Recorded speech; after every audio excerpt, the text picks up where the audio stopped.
In church life, we often tend to act like we have two competing directives that we have to live in tension between. On the one hand, we are called to learn and obey the commandments of God. On the other, we are called to love our neighbors. And so much of church life gets described in terms of that dichotomy. But here's the trick. It actually is not a dichotomy at all.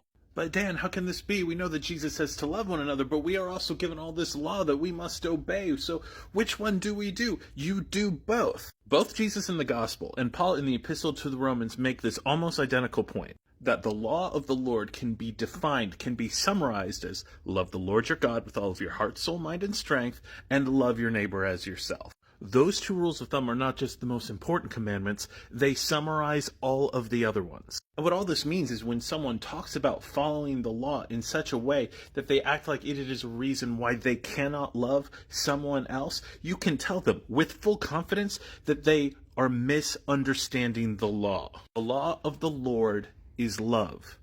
Period. And so if the way you are following it is causing you to act hatefully to anyone else, then it is you, not they, who are breaking the law.